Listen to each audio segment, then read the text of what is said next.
Kumusta mga kaibigan? Engineer Warlo nga pala.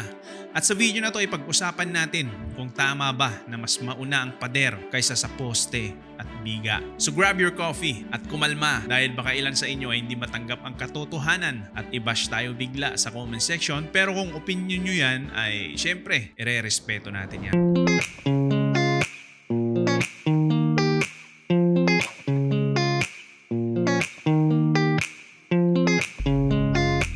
Una sa lahat, ano ba kasi ang masonry wall? Ang masonry wall ay hindi structural kundi isang partition wall lamang. Ibig sabihin ay ito ay panghati lamang ng mga kwarto at pantakip sa mga bukas na area sa pagitan ng ating mga poste. Simpleng-simple lamang mga kaibigan. Nagbibigay lang ito ng privacy at enclosure sa loob ng isang bahay o isang building. Ngayon, nilalagyan din ito ng palitada or a layer of finishes para naman magmukha siyang maganda tignan. Ginagawa kasi itong method na to para mas mabilis ang progress ng construction.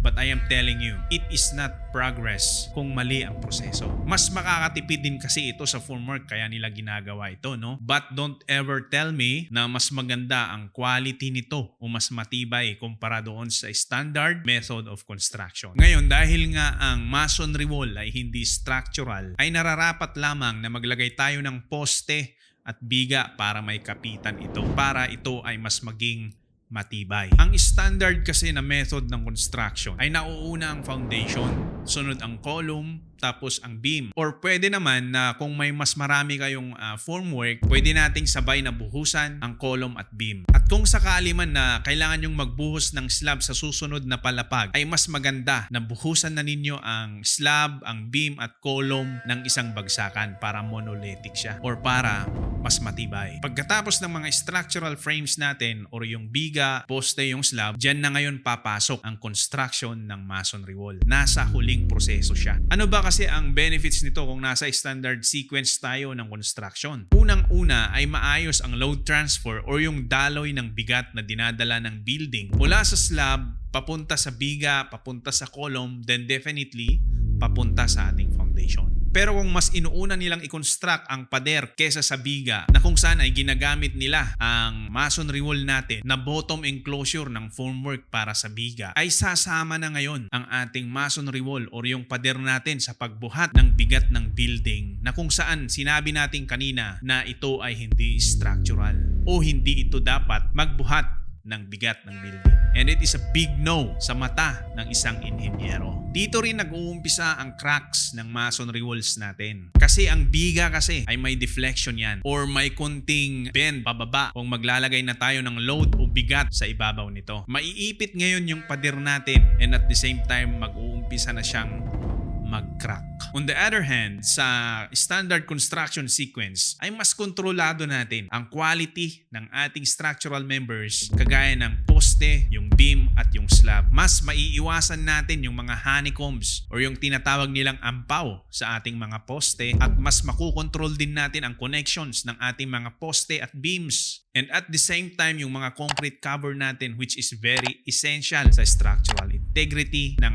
ating building. Mas kontrolado din natin ang verticality or yung pagiging tuwid ng ating mga poste bago ito buhusan. Kapag nauna kasing i-construct ang ating masonry walls, ay wala siyang kakapitan na poste para maging stable siya habang naitatayo. Kaya kung napapansin nyo, pag malakas ang hangin at medyo mataas na ang ating masonry wall, medyo nagsisway siyang ganon. Maaaring hindi nyo rin ito napapansin, pero meron niyang sway o hindi siya stable. Maaari itong makaapekto sa alignment ng pader natin or yung verticality ng ating pader or yung pagiging tuwid niya. Ang masaklap pa niyan, ginagamit ng ating mga karpentero itong pader na ito para maglagay ng formwork para sa poste natin. Tinatapal lang nila yung formwork doon sa pader at ang nangyayari dyan ngayon ay yung poste natin ay masasama sa misalignment ng ating pader. Pero sige, sabihin na lang natin na hinulugan ng ating mga karpentero yung formwork para sa column at tama ang verticality niya. Kaya lang, yung pader natin ay hindi aligned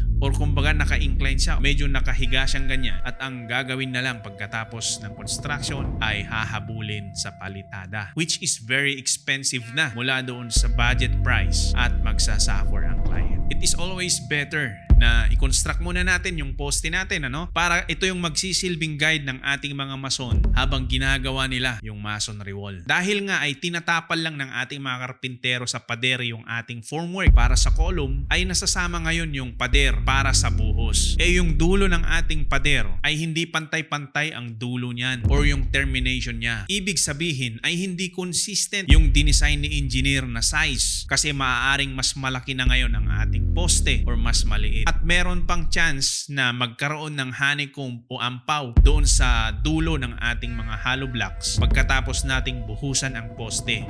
At ang masaklap pa niyan, kaibigan, hindi mo siya makikita, hindi mo siya ma-check. Mga kapwa construction workers, hindi dahil ito na ang naging normal or ito na yung kinagisnan natin na methodology o sistema ng pag-construction ng isang bahay, ay ito na ang tama. Napakadelikado guys na nagbe-base lang tayo sa alam natin at hindi na natin kinukonsider ang tamang construction sequence. Bilang isang inhinyero ay kailangan naming i-correct ang ganitong pamamaraan dahil ang bawat bahay na tinatayo ninyo ay pinagpaguran yan ng ating mga kliyente. At sana naman ay itayo natin ito sa tamang pamamaraan. Yun lamang po, Engineer Warlow, maraming salamat. See you in the next video.